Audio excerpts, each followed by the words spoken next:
नमस्कार फ्रेंड्स, एक बार फिर से स्वागत है हमारे यूट्यूब चैनल में। आइए देखते हैं चैप्टर नंबर 4 का इंट्रोडक्शन।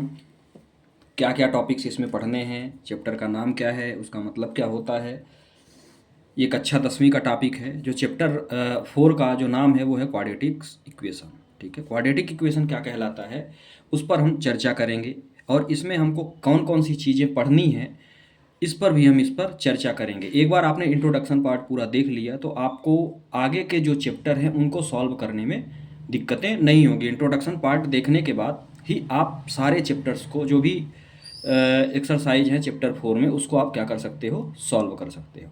तो वीडियो को पूरा देखें विदाउट स्किप किए, तब आपके जितना भी टॉपिक दिया हुआ है सारा टॉपिक आपके समझ में आ जाएगा। तो चलिए देखते हैं, स्टार्ट करते हैं। क्वाड्रेटिक इक्वेशन कहलाता क्या है, पहले इस पर चर्चा करते हैं। ठीक है, तो क्वाड्रेटिक इक्वेशंस क्या होता है। The quadratic equation is the polynomial equation in the single variable with degree 2। Variable क्या कहलाता है, वेरिएबल कहलाता है, जैसे मान लीजिए मेरा लिखा हुआ है 4x। ठीक है, 4x का मतलब होता है कि जो ये x है ना, यही मेरा क्या कहलाएगा, यही मेरा कहलाता है वेरिएबल। x y z जो भी होता है, ठीक है, इसी को हम क्या बोलते हैं, वेरिएबल बोलते हैं। और इसको क्या बोलते हैं, जो 4 लिखा हुआ है, ठीक है, इसको हम बोलते हैं कॉफिशिएंट। ठीक है, इसको हम क्या बोलते हैं, कॉफिशिएंट बोलते हैं। तो यहाँ तक समझ में आ गया कि भाई ऐसा वेरिएबल, ऐसा पॉलिनोमियल्स जो जिसका वन वेरिएबल हो, सिंगल वेरिएबल हो, विथ डिग्री 2। अब ये डिग्री क्या कहलाती है इस पर हम भी चर्चा करेंगे। विथ डिग्री 2 का मतलब क्या होता है कि कोई भी इक्वेशन हो जिसकी डिग्री क्या हो, 2 हो। आ गया समझ में। या मान लो यहाँ मैंने लिया 8x², तो मैक्सिमम डिग्री, डिग्री 2 का मतलब क्या होता है कि जो उसकी पावर हो वो क्या हो, 2 हो। यहाँ तक समझ में आ गया। अब चलिए देखते हैं आगे क्या लिखा हुआ है। सबसे पहले हम सेकंड पढ़ते हैं। It is a algebraic expression with degree 2। कैसे, अब हम क्या कह सकते हैं इसमें, कैसे इसको बना सकते हैं। तो ये जो होता है, मैंने मान लिया कि भाई 4x² है, इसके बाद मैंने ले लिया 2x है, और यहाँ पे मैंने ले लिया 10। ठीक है, ये हो गया मेरा 0 के बराबर। ध्यान से देखिएगा। अब बोल क्या रहा है कि यह डिग्री 2 रहती है, इसकी डिग्री कितनी रहती है, 2 रहती है। तो ध्यान से देखिएगा, पूरे इक्वेशन में पहली चीज़ तो वेरिएबल उसने बोला कि सिंगल वेरिएबल होना चाहिए। तो हर जगह हमारा पूरे इक्वेशंस में x ही है, x के अलावा ना तो y है ना तो z है। तो ये मेरा हो गया सिंगल वेरिएबल। अब आगे क्या बोल रहा है, विथ डिग्री 2। तो पूरे इक्वेशन में जो x की सबसे बड़ी डिग्री है, सबसे बड़ी पावर है, वो क्या है, 2 है। बात समझ में आ गई कि नहीं आई। अब अगला जो स्टेप है वो क्या है, every quadratic equations has 2 solution. अब ध्यान से देखिएगा, क्वाड्रेटिक इक्वेशन का मतलब क्या होता है कि भैया सबसे बड़ी डिग्री कितनी होनी चाहिए, मेरी 2 होनी चाहिए। ये हो गई। अब जितनी डिग्री रहती है उतने ही जीरो हम फाइंड करते हैं, चैप्टर 2 में हम पढ़ चुके हैं। ठीक है, तो जितनी डिग्री रहेगी उतने ही जीरोज हम फाइंड करेंगे। इसका मतलब क्या हुआ कि यहाँ सबसे बड़ी डिग्री क्या है, भाई डिग्री मेरी क्या है, 2 है ना। 2 है तो इसके हमारे पास सॉल्यूशन कितने होंगे, तो 2 सॉल्यूशंस भी होंगे, है ना। क्या होंगे, 2 सॉल्यूशंस भी होंगे। आ गया समझ में। तो इन दोनों पॉइंट्स के मतलब समझ में आ गए आपके। डिग्री 2 हो तो उसके 2 सॉल्यूशन होते हैं। ठीक है, अब चलिए हम नेक्स्ट टॉपिक पर चलते हैं। अगला टॉपिक हमारा क्या है उस पर चर्चा करते हैं। अब अगला टॉपिक है standard form of quadratic equation. अब स्टैंडर्ड फॉर्म की हम तुलना करते हैं। तो स्टैंडर्ड फॉर्म हमारी क्या कहलाती है, स्टैंडर्ड फॉर्म के लिए जिससे हम किसी भी इक्वेशन की तुलना करते हैं, ax² bx plus C is equal to 0। ठीक है, बात समझ में आ गई। ax² plus bx plus C is equal to 0, ये मेरी क्या होती है, क्वाड्रेटिक इक्वेशन की स्टैंडर्ड फॉर्म होती है। मतलब जो क्वाड्रेटिक इक्वेशन बनेगा तो इसी के तर्ज पर बनेगा। अब कैसे बनेगा इस पर चर्चा करते हैं भाई। जहां जहां क्या होता है, a is not equal to किसके होता है, 0 के होता है। समझिएगा क्यों, है ना। बहुत सारे लोग इसको बता देते हैं कि a is not equal to 0, लेकिन ये नहीं समझाते कि क्यों होगा। भाई यदि मैं a की जगह पे 0 रख दूंगा, इसको समझिएगा, यदि मैं a की जगह पे 0 रख दूंगा तो a की जगह पे यदि मैं 0 रखा तो क्या हो गया, ये 0x² हो गया।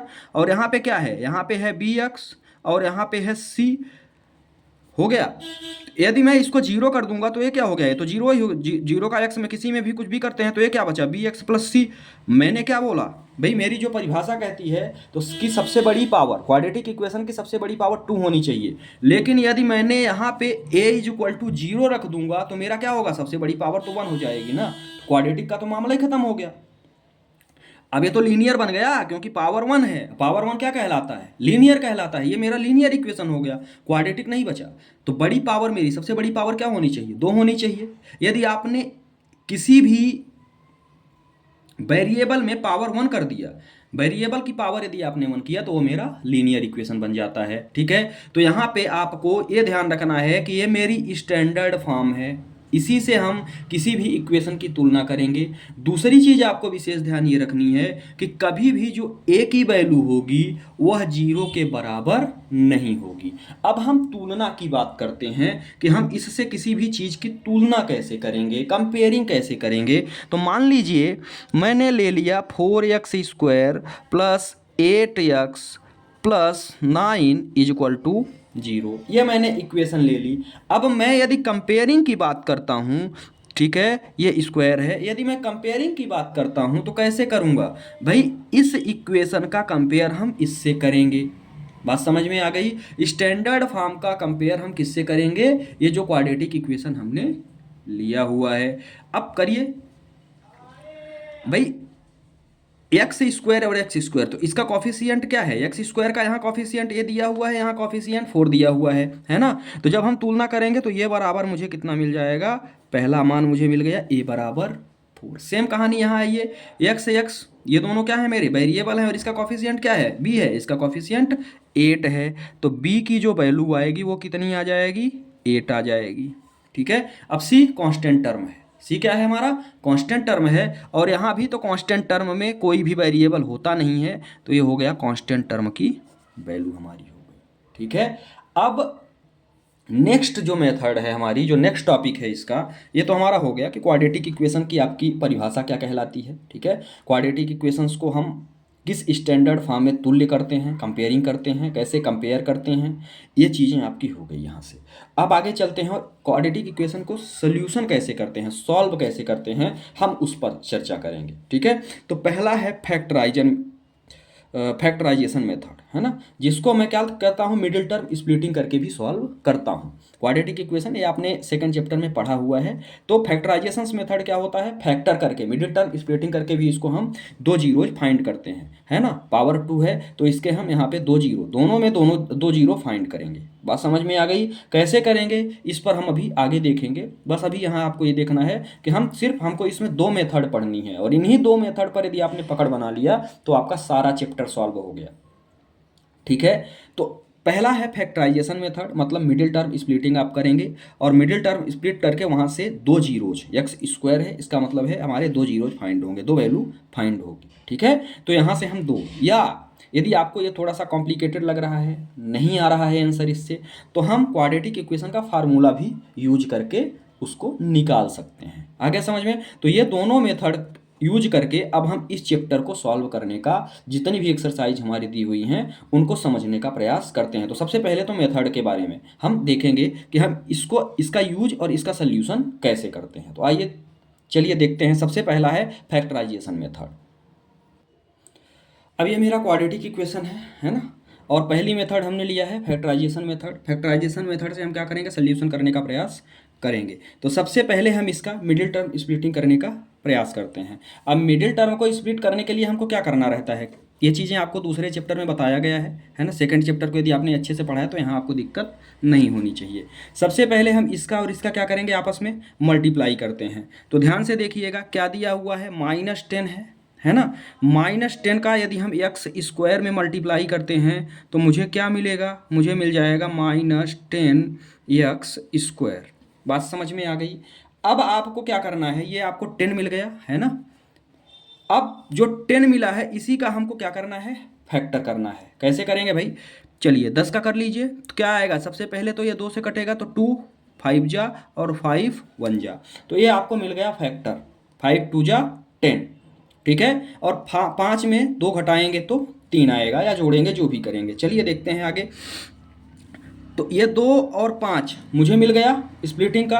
अब यहाँ पे क्या दिया हुआ है, एक्स स्क्वायर है ना, माइनस, ध्यान से समझिएगा, एक्स स्क्वायर। अब इसको हम क्या रखें, तो 5 है ना। यदि मैं -5 और +2 कर दूं, -5 + 2 कर दूं, तो इन दोनों का यदि मैं मल्टीप्लाई करता हूं तो मुझे -10 मिलेगा, और इन दोनों को यदि मैं जोड़ता घटाता हूं तो -3 मिलेगा। ठीक है, तो ध्यान से देखिएगा, यहाँ पे क्या मिला मुझे, -5x + 2x -10 = 0। यहाँ तक कोई दिक्कत मेरे हिसाब से तो नहीं होनी चाहिए आपको। क्यों? क्योंकि एक बार आप और समझ लो, इन दोनों को यदि मैं सॉल्व करता हूँ तो मुझे -3x मिलेगा। -5 में यदि मैं -2 को घटा देता हूँ तो मुझे -3x मिलेगा, +2 को, और इन दोनों का मल्टीप्लाई करता हूँ तो मुझे 10-10x² मिलेगा, जो मेरा आया था। बात समझ में आ गई। अब इससे कॉमन ले लीजिए यहाँ इन दोनों से। अब दो को हम क्या करते हैं आपस में, x यहाँ से कॉमन लेंगे तो क्या बचा, x -5 बचा यहाँ पे, है ना। और यहाँ से प्लस, यदि आप 2 कॉमन लोगे तो क्या बचेगा, x -5 बचेगा, = 0। कैसे, ध्यान से देखिए, यहाँ से हम दोनों से x कॉमन लिए तो यहाँ से एक x बचा, और यहाँ से x मैंने कॉमन ले लिया था तो क्या बचा, -5 बचा। यहाँ से हमने 2 कॉमन ले लिया, दोनों से पूरे से 2 कॉमन लिया तो यहाँ पे 2 ले लिया तो x बचा, और यहाँ पे 10 है, 2 कॉमन लिया तो 5 बचा। आ गया समझ में, 2x - 10। ठीक, अब हम क्या करेंगे, ये दोनों 2 बार हैं तो इसको हम 1 बार लिखते हैं, और इसको हम x + 2 = किसके मिल गया, मुझे 0 के मिल गया। अब इन दोनों को एक एक बार 0 के बराबर कर देते हैं, तो x - 5 = 0, x + 2 = 0। ठीक है, तो x बराबर मुझे क्या मिल गया भाई, 5 को इधर भेजूंगा तो x = मुझे पहली वैल्यू मिल गई 5, और दूसरी वैल्यू 2 को इधर भेजूंगा तो -2। ठीक है, तो ये हो गया आपका फैक्टराइजेशन मेथड, जिसके क्वाड्रेटिक इक्वेशन में जो बोला गया था कि आपके 2 मान निकलेंगे, ये दोनों मान निकल गए। अब चलिए देखते हैं अगली मेथड, क्वाड्रेटिक इक्वेशन को फार्मूला से हम कैसे करते हैं। ठीक है, फार्मूला हम कहाँ यूज कर सकते हैं, कैसे यूज करते हैं, इस पर देखते हैं।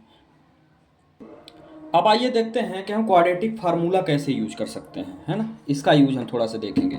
जो मेरा फार्मूला होता है वो क्या होता है, x = -b +-, ठीक है, ये ध्यान रखिएगा, यहाँ दोनों है, +-b² - 4ac / 2a। d = क्या होता है, b² - 4ac होता है। ठीक है, मेन जो ये वाला टॉपिक है, ये जो 3 चीज़ें लिखी हुई है, नेचर ऑफ रूट, ये जो लिखा हुआ है, ये 1 से 2 नंबर का आपके एग्जाम में यहीं से प्रश्न पूछा जाता है, ऑब्जेक्टिव टाइप का। यदि d का मान 0 से क्या है, बड़ा है, तो 2 रियल रूट निकलेंगे। क्या निकलेंगे, 2 रियल रूट निकलेंगे। ठीक है, और दोनों अलग अलग होंगे। d के 0, यदि d का मान 0, अभी d का मान भी निकाल के बताएंगे कि कैसे होता है। यदि d का मान 0 के बराबर आ गया तो दोनों इक्वल रूट, मतलब 2 रूट निकलेंगे, जो 2 वैल्यू निकलेगी मेरी, वही दोनों वैल्यू क्या होगी, आपस में बराबर होगी। और यदि निगेटिव में वैल्यू आ गई, 0 से छोटी आ गई, d का मान 0 से छोटा आ गया, तो उस कंडीशन में क्या होगा, मेरा रियल रूट नहीं निकलेगा, कोई रियल रूट नहीं होगा, मतलब उसका हम सोल्यूशन नहीं करेंगे। चलिए देखते हैं कैसे कर सकते हैं। जो इक्वेशन हमने ऊपर लिया था उसी इक्वेशंस को हम फिर से उठाते हैं, और उसी को यहाँ हम सॉल्व करके बताते हैं कि हम इसको सॉल्व कैसे करेंगे, है ना। आइए देखते हैं। अब प्रश्न मेरा क्या था, जो इक्वेशन मैंने लिया था वो क्या लिया था, ऊपर में x² -3x -10 = मैंने लिया था 0, यही इक्वेशन लिया था, है ना। इसको हम सॉल्व करके प्रयास करेंगे देखने का कि वास्तविकता में हम इसका सल्यूशन कैसे कर सकते हैं। तो चलिए, ज़्यादा नहीं है, सबसे पहले तो ये मेरा इक्वेशन है। अब इसको हम क्या करेंगे, इसको हम जो मेरा स्टैंडर्ड फॉर्म हमने अभी बताया है, थोड़ा सा पीछे जाएंगे आप तो आपको मिल जाएगा bx + c = 0। इसी से हम इसकी क्या करेंगे, कंपेयरिंग करेंगे, तो मुझे a b c का मान मिल जाएगा, जो यहाँ वैल्यू रखनी है। ठीक है, तो सबसे पहले x का x से करेंगे तो यहाँ a बराबर मुझे कितना मिल गया, ए बराबर, यहाँ कुछ नहीं है तो यहाँ मतलब 1 है, तो ये बराबर मुझे क्या मिल गया, ए बराबर मुझे मिल गया 1, पहली वैल्यू मुझे मिल गई। बी बराबर मुझे मिला -3, क्या मिला, -3, चूँकि ये यक्स यक्स बी बराबर -3। जो मेरा कांस्टेंट टर्म है सी बराबर, वो मुझे मिल गया सी इक्वल टू -10। बात समझ में आ गई। ये तीनों वैल्यू मुझे ए बी सी की मिल गई। अब कुछ नहीं करना है, इसी फार्मूले में वैल्यू रखना है ना। तो सबसे पहले तो हम डी इक्वल टू फाइंड कर लें कि नेचर ऑफ रूट मेरा क्या निकलेगा, वो भी कर सकते हैं। तो चलिए देखते हैं, पहले यही कर लेते हैं। तो डी इज इक्वल टू, यहीं से डायरेक्ट सॉल्व करते हैं, b² -3 का स्क्वायर, फिर क्या है 4ac, तो -4 इंटू 1 इंटू -10। कोई दिक्कत है यहाँ तक? कुछ नहीं है। अब इसी को हम आगे सॉल्व कर लेते हैं, है ना। तो क्या है, d इज इक्वल टू 9 आ जाएगा, क्योंकि माइनस माइनस प्लस स्क्वायरिंग कर रहे हैं। माइनस यहाँ क्या हुआ, ये माइनस है और ये माइनस मिलके प्लस हो जाएगा, तो ये हो गया प्लस और ये हो गया 40। ठीक है, तो ये कितना आ गया, d का मान कितना आ गया 49। यहीं से हम समझेंगे कि भैया ये जो नेचर ऑफ रूट होता है क्या होता है। मेरा d का मान कितना निकला 49, मतलब क्या आ गया, 0 से बड़ा आ गया है। 0 से बड़ा आ गया, इसका मतलब क्या हुआ कि दो रूट तो निकलेंगे, क्योंकि स्क्वायरिंग सॉल्व कर रहे हैं तो दो रूट तो निकलेंगे, लेकिन दोनों अलग अलग निकलेंगे, सेम नहीं निकलेंगे। अब हम सॉल्व करके भी देखते हैं कि क्या ऐसा होता है या नहीं होता है। फार्मूला मेरा क्या है, x is equal to -b plus minus under root, ये जो फार्मूला है इसको हम डी भी लिख सकते हैं, तो इसको हम डायरेक्ट अब शॉर्ट फॉर्म में डी लिख रहे हैं, और यहाँ होता है 2। यहाँ परेशान नहीं होना है। b² -4ac is equal to क्या होता है, d होता है, तो यहाँ आप रूट डी भी लिख सकते हो, कहीं कहीं ये भी लिखा मिलेगा आपको, है ना। अब यहाँ पे देखिएगा x is equal to -b कितना है भैया, माइनस तो एक ये है और एक -3 हो गया, -b तो एक माइनस फार्मूले का है और ये -3 हो गया, plus minus under root D, under root का मान आपने क्या निकाला, डी का मान कितना निकाला 49 अपान 2 इंटू 1, ए का मान कितना है 1 है, तो 2 इंटू 1। सोल्यूशन कैसे करेंगे, ये फार्मूला से वो अभी अपनी चर्चा चल रही है ना। आप ध्यान से देखिएगा, यहाँ x is equal to minus minus plus, तो यहाँ कितना बचा 3 प्लस माइनस, यहाँ कितना बचा भाई रूट, ये रहा रूट, है ना। रूट मतलब क्या हुआ, रूट को यदि मैं क्या करता हूँ 7 इंटू 7 करता हूँ तो दो वैल्यू रूट से एक वैल्यू बाहर आ जाती है। ठीक है, तो ये हो गया मेरा, ये कितना आ गया 7 डिवाइडेड बाय 2। कोई दिक्कत है, ये तो आपने जो सोल्यूशन निकाला वो निकला, है ना। अब यहाँ से आप यहाँ से एक पॉजिटिव वैल्यू उठाएंगे और एक निगेटिव वैल्यू उठाएंगे। तो सबसे पहले हम लेते हैं if x is equal to 3 plus 7/2। ठीक है, यदि इतना लेते हैं तो x इज इक्वल टू मुझे क्या मिल गया 10/2, तो x इज इक्वल टू मुझे मिल गया 5। ठीक है, पहली वैल्यू मिल गई। दूसरी के लिए हम क्या लेते हैं भाई, यदि हम लेते हैं x is equal to 3 minus 7/2, तो x इज इक्वल टू मुझे क्या मिलेगा, यहाँ मिलेगा -4/2, है ना। तो x इज इक्वल टू मुझे मिल गया -2। कोई दिक्कत? तो इस तरह से हम इसको सॉल्व कर सकते हैं। अब मैंने क्या बोला था कि भाई d की वैल्यू 49 है, इसका मतलब क्या हुआ 0 से बड़ी है। d की वैल्यू यदि 0 से बड़ी है तो दो रियल रूट निकलेंगे और दोनों अलग अलग निकलेंगे। यहाँ तक सही है आपका।